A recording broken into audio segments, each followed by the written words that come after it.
તો આજે છે રવિવાર અને રવિવાર બધાયનો સરસ જાય એવી મારી શુભકામના.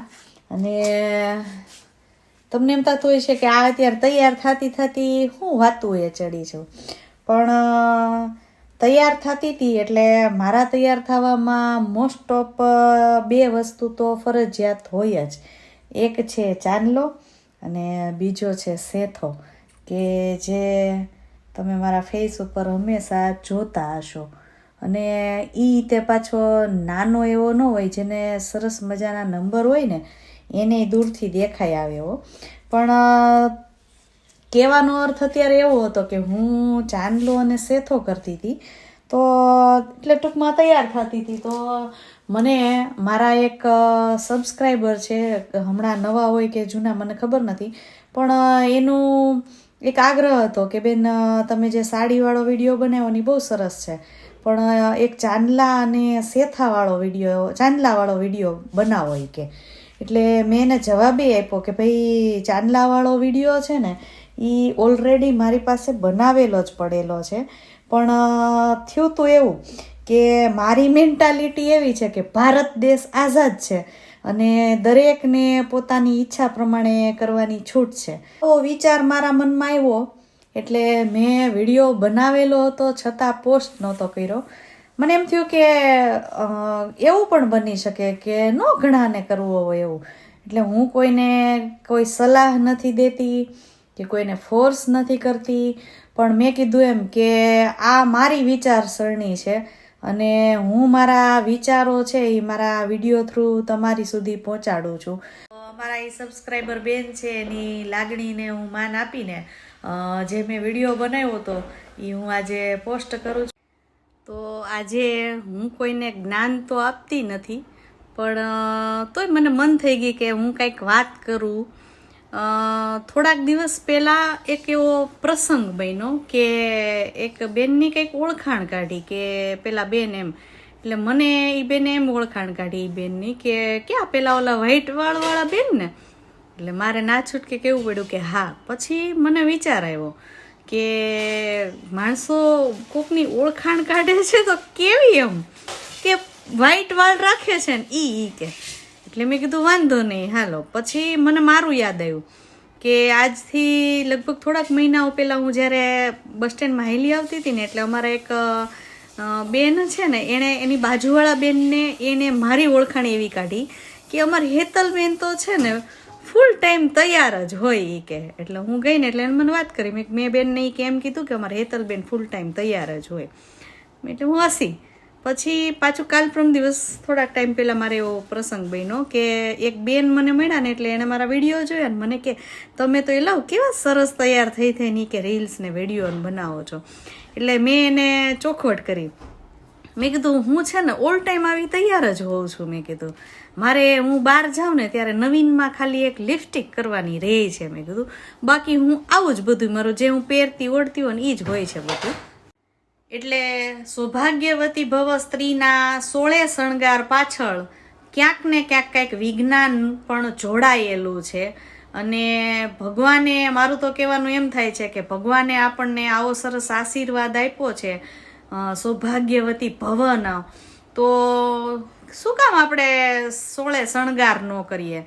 અને એવું કોણે કીધું કે આપણે 16 શણગાર કરીએ એટલે આપણે એમાં કંઈક નવીન ગણતરીમાં આવી જાય કે ભાઈ સિમ્પલ નથી હો.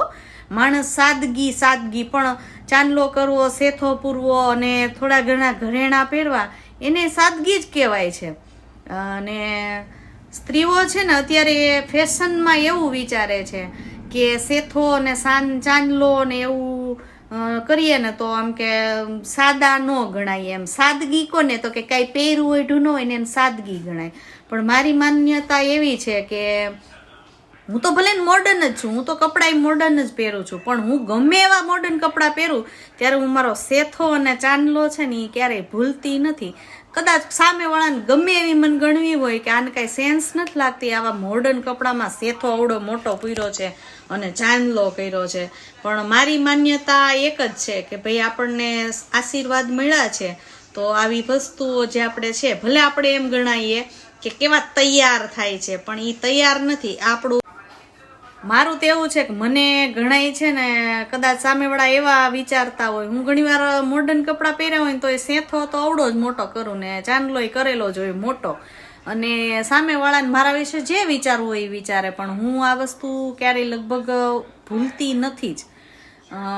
અને ભગવાને આપણને આશીર્વાદ સારા આપ્યા છે તો આપણે શું કામ ભાઈ સોળે શણગાર ન કરીએ? આપણો હક છે, આપણી ઈ જે કાંઈ પણ એને ગણો તો એને સાદગી જ કહેવાય છે, એને બહુ હાઈફાઈ ન કહેવાય એમ. હું તો એવું વિચારું છું કે ઘણા હવે સેથો નથી પૂરતા, ચાંદલો નથી કરતા, એ એવું વિચારે છે કે આવા સેથા ને ચાંદલા ને બંગડી ને આવું બધું પહેરીએ ને તો આપણે સાદા ન ગણાય. સાદા કોને કહેવાય? તો કે જેણે કાંઈ ન પહેર્યું ઓઢ્યું હોય ને સાદગી ગણાય. તો હું એવું માનતી નથી. અને થોડાક વર્ષો પહેલા મારે એ વ્યક્તિ જો અત્યારે મારો વિડીયો જોતા હશે ને તો મારે એને એક વાત કરવી છે કે એણે એક વખત એવી કોમેન્ટ કરેલી હતી. હું સોશિયલ મીડિયામાં કદાચ ગમે એવી એક્ટિવ હોઉં પણ રિલેટિવ મીડિયામાં નથી, પણ છતાંય મેં એક વખત એક જગ્યાએ એવું કોમેન્ટ વાંચી હતી કે જે સ્ત્રી જેવડો મોટો ચાંદલો કરે ને એવડી વધારે ખતરનાક હોય છે. એટલે મારે ત્યારે એને જવાબ આપવો હતો, પણ હું ક્યારેય આવું કોમેન્ટ કોઈને પાસ નથી કરતી, એનું એ જાણે. ત્યારે મારે એને કહેવું હતું કે ભાઈ આપણા મમ્મી આપણા દાદી જે પેલાના છે એ લોકો મોટા ચાંદલા જ કરતા હતા, તો એનો મતલબ એવો થયો ને કે ઈ તો બહુ જ ખતરનાક હશે. એટલે સ્ત્રીઓ વિશે જે આવી કોમેન્ટ કરે છે કે ચાંદલો મોટો કરે તો એ ખતરનાક હોય ને આમ કરે એ ખતરનાક હોય, એણે જરાક આગળ જોવું જોઈએ કે આ મારી જૂની પેઢી જે મારા મમ્મી ને મારા દાદીને છે એ લોકો મોટા ચાંદલા જ કરતા હતા. અને આપણી ભારતીય સંસ્કૃતિમાં કપાળ ઉપર ચાંદલો સૌભાગ્યવતીનું ચિહ્ન છે, અને આપણા ઘરવાળા જીવતા હોય ને તો એ આપણે ચિહ્ન રાખી મૂકવું જોઈએ. બિચારાને જીવતે જીવતા મારી નાખ્યા જેવું આપણે કરીએ છીએ. એટલે તૈયાર થવું અને આપણે જે ચાંદલોન કરીએ છીએ એમાં થોડોક ફેર છે. અને કદાચ મને તો કોઈ એમ કહે કે હા તમે તૈયાર જ થયેલા હો તો હું તો ખુશ થઈને એમ કહું કે હા હું તો ફૂલ ટાઈમ તૈયાર જ હોઉં છું. એટલે અહીંયા જ્ઞાન નથી આપતી, પણ મને જે લોકો એવું મારા વિશે વિચારે છે કે હા તૈયાર જ હોય છે તો હું તો એમાં ખુશ થાઉં છું કે સારું, મારી ગણતરી અથવા મારી નિશાનીમાં કોઈ એવું તો નથી કહેતા કે પેલા વ્હાઈટ વાળવાળા બેન એમ. એટલે ખાલી એટલું જ કહેવા માંગુ છું કે સાદગી અને તૈયાર થવું આ બધી વસ્તુમાં ફેર છે. સાદગી તો તમને ખબર જ છે, હું તો સાદી છું જ નહીં, પણ આપણે આપણો સેથો અને ચાંદલો છે ને એ ગમે એટલા મોડર્ન થઈ જાય તો એ કરવો જોઈએ. ઘણી વાર એવું થાય છે ઘણા લેડીઝ છે ને એક તો લાઇટ કલરનો ડ્રેસ પહેર્યો હોય, સેથોનો હોય, ચાંદલોનો હોય, મંગળસૂત્રનો હોય, હાથમાં પહેર્યું હોય, અને ઘણા તો નાકમાંય કાનમાંય નથી પહેરતા. તો ઘણી વાર આમ છે ને એને પૂછતા બીક લાગે કે તમારા હસબન્ડ જીવે છે કે નથી જીવતા. એટલે મારું કહેવાનું એમ થાય છે કે ભલે તમે મોડર્ન કપડાં ન પહેરો તો કાંઈ નહીં, પણ તમારું આ ચાંદલો, સેથો, મંગળસૂત્ર આવું તો પહેરીએ તો મંગળસૂત્ર તો ઠીક છે, પણ એમ કે સાદગીમાંય ચાંદલો ને આવું તો કરવું જ જોઈએ. અને આશા રાખું છું કે તમને લોકોને આ વિડીયો પસંદ આવ્યો હશે. તો આપણે ભારતીય છીએ અને આપણી ભારત દેશની સંસ્કૃતિ છે એને આપણે ભૂલવી ન જોઈએ. મોડર્ન યુગ છે અને કહે છે કે જમાના પ્રમાણે હાલવું પડે, તો વાત સાચી જ છે કે જમાનાની સાથે સાથે આપણે હાલવું જ જોઈએ. અને મોડર્ન યુગમાં મોડર્ન પણ થવું જોઈએ, વિચારોથી મોડર્ન થઈએ. અને હું તો એમ કહું છું કે આપણા મોડર્ન ભલે થઈ જઈએ પણ આપણી ભારતીય સંસ્કૃતિને ભૂલીએ નહીં.